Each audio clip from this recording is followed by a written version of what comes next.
Hello there. Petit Avenger et petit Defender, sans oublier les grands de la cabale, comment allez-vous?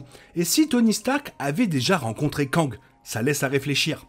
Bref, revenons sur le vibranium, précieux pour pas mal de monde. Au début du MCU, son histoire était bien différente. Mais petit à petit, il est devenu quelque chose d'extrêmement important. Dans cette idée, voici le vibranium expliqué en détail dans le MCU. Et c'est juste après t'avoir souhaité un bon moment. Let's go.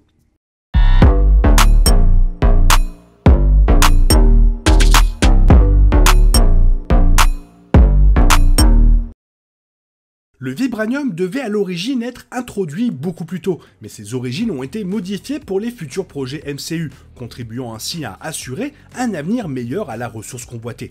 Le vibranium a été un point important de l'intrigue dans le MCU depuis Captain America, qui a révélé que le bouclier de celui-ci était fabriqué à partir du seul morceau de vibranium sur lequel le gouvernement américain pouvait mettre la main.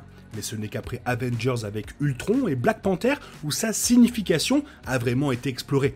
Wakanda Forever a prouvé que le vibranium est toujours crucial pour le MCU, mais son origine était presque très différente au début de celui-ci. Au tout début du film Black Panther en 2018, ça nous a révélé que le vibranium s'était écrasé sur Terre sous la forme d'un météore, s'incorporant au Wakanda et affectant la vie végétale de la région, permettant à l'herbe en forme de cœur, infusée de vibranium, de faire de Bashanga le premier Black Panther. Bien que le Wakanda ait été à l'origine considéré comme la seule source de vibranium sur Terre, Wakanda Forever a confirmé qu'un deuxième météore s'était écrasé dans la péninsule du Yucatan, offrant aux ancêtres de Namor leur capacité et permettant à la nation de Talocan de s'élever. Cependant, le MCU avait à l'origine un plan très différent pour le vibranium qui aurait vu un Avenger original créer le métal polyvalent à la place. Car pour parler du vibranium dans le MCU, en fait il faut revenir à Iron Man 2. Ce film reprend 6 mois après que Tony Stark se soit révélé au monde sous le nom d'Iron Man, mais il est confirmé que le réacteur qui le maintient en vie l'empoisonne en raison de son noyau en palladium. Au cours du film, Tony, avec l'aide de son défunt père, crée un nouvel élément qui remplace parfaitement le noyau en palladium du réacteur de Tony. Dans le scénario original d'Iron Man 2, ce nouvel élément était appelé vibranium, suggérant que le plan initial de Marvel Studios était de demander à Tony Stark de créer du vibranium qui serait alors devenu une ressource très importante dans le MCU. Bien que cet élément n'ait jamais été nommé dans le MCU, la suite des événements verra Nick Fury et le docteur Eric Selvig essayer de lui donner un nom, en hommage à Tony Stark. Si l'élément de Stark avait été nommé vibranium dans le MCU, cela aurait radicalement changé le paysage de l'univers cinématographique et aurait cimenté Stark comme potentiellement l'homme le plus intelligent et le plus innovant sur Terre. Bien que cela puisse toujours être vrai, Marvel Studios est rapidement revenu sur l'idée que Stark crée le vibranium du MCU, ne le reconstituant qu'un an plus tard avec la sortie de Captain America.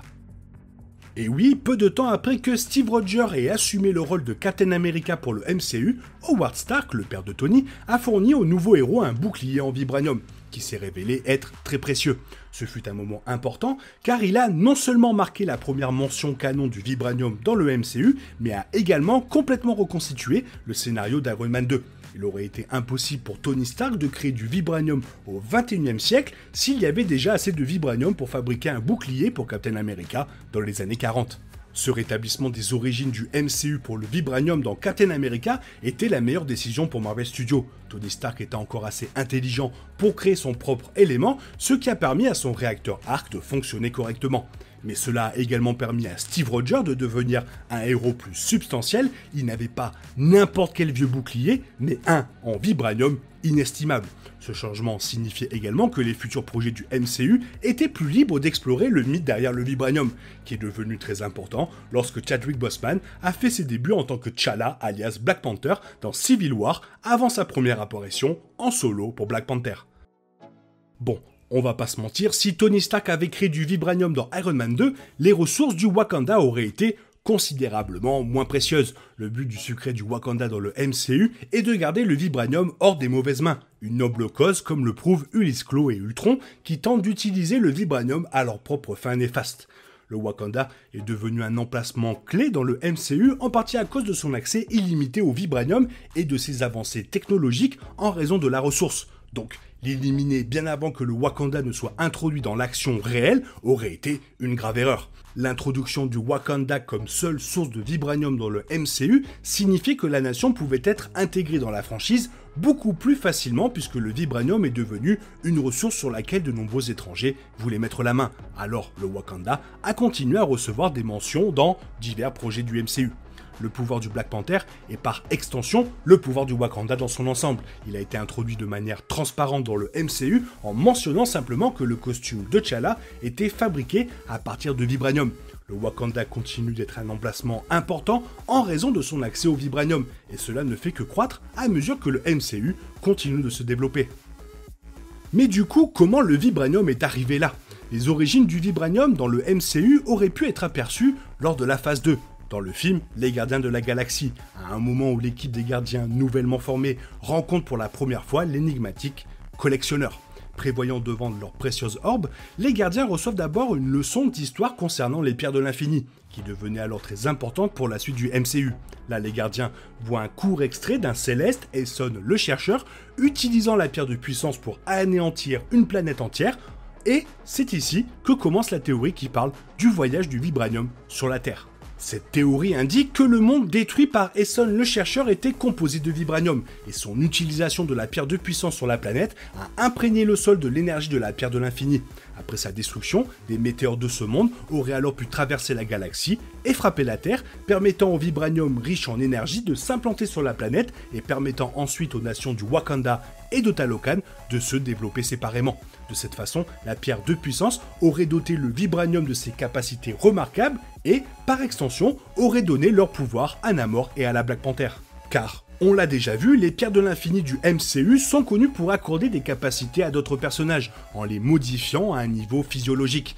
Il n'est donc pas en dehors du domaine de la possibilité pour la pierre de puissance d'avoir également ce pouvoir. Le premier exemple connu de ce phénomène, il faut remonter en 1989 lorsque Carol Danvers a été exposée au pouvoir du Tesseract, alias la pierre de l'espace dans Captain Marvel, que Marvel avait utilisé pour développer un moteur à la vitesse de la lumière. La pierre de l'espace confère à Carol d'incroyables capacités cosmiques qu'elle embrasse pleinement en tant que super-héros Captain Marvel, l'un des personnages les plus puissants de Marvel. L'utilisation la plus importante des pierres de l'infini pour accorder des pouvoirs aux individus est peut-être aussi survenue pendant Avengers l'ère d'Ultron et WandaVision, où il est révélé que Wanda et Pietro Maximoff, alias la sorcière écarlate et Quicksilver, ont vu leurs capacités apparemment dormantes améliorées après avoir été exposées à la pierre de l'esprit.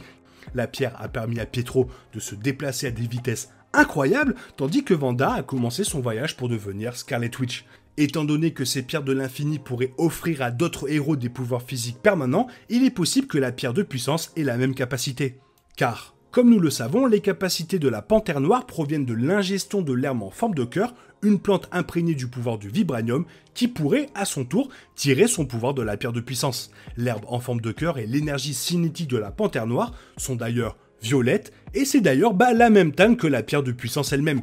Il est donc possible que la pierre d'infini confère aux panthères noires du MCU leur force, leur agilité, leur vitesse et leur puissance améliorée. Cela signifierait également que Vision doit avoir certaines capacités pour cette pierre, car tout son corps est fait de vibranium, ce qui l'a peut-être rendu assez fort pour porter la pierre de l'esprit et même le marteau de Thor. Cela aurait également pu être l'infusion de la pierre de puissance dans le vibranium qui a forcé les habitants du Yucatan à leur étrange transformation, leur permettant de survivre sous l'eau, mais rendant le monde de la surface mortel pour eux. Cela a été transmis à Namor, qui présente bon nombre des mêmes pouvoirs que Black Panther, bien qu'il se soit également révélé être l'un des mutants du MCU. Les pierres de l'infini ont peut-être été détruites par Thanos pendant Avengers Endgame, mais leur héritage perdure dans les super-héros qui ont reçu des pouvoirs de ces pierres mystérieuses. Alors, quelle intrigue future pour le vibranium? Wakanda Forever a réintroduit le monde du Wakanda à la suite du décès tragique de T'Challa.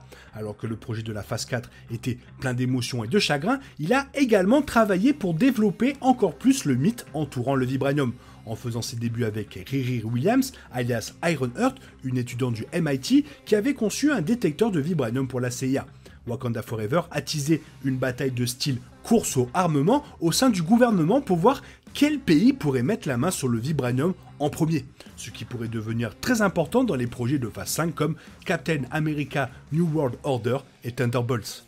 Et non seulement Wakanda Forever a introduit l'idée d'une course aux armements entourant le vibranium du MCU, mais le film en a également révélé davantage sur la nation sous-marine de Talokan, qui fonctionne au vibranium de la même manière que le Wakanda. Namor et son peuple devraient avoir un avenir incroyablement brillant dans le MCU, notamment parce que Namor est l'un des plus anciens super-héros de Marvel, mais aussi parce qu'il semble avoir utilisé le vibranium de manière nouvelle et intéressante, ce qui en fait un égal pour les Wakandais. Le vibranium ne fera que gagner en importance au fil du temps, et selon le synopsis de Captain America, on devrait avoir beaucoup plus de détails. Le vibranium dans le MCU est donc passé par plusieurs étapes, mais finalement, le MCU a fini par choisir la meilleure étape et on suit cette ligne, et croyez-moi, Captain America va être incroyablement important pour le vibranium et ça va changer tout. Toi, qu'est-ce que tu en penses? Fais-moi part de ton avis dans la zone commentaire. Il est temps pour toi de reprendre le cours normal de ta vie et on se retrouve demain pour une nouvelle vidéo. Bisous bisous, bye bye.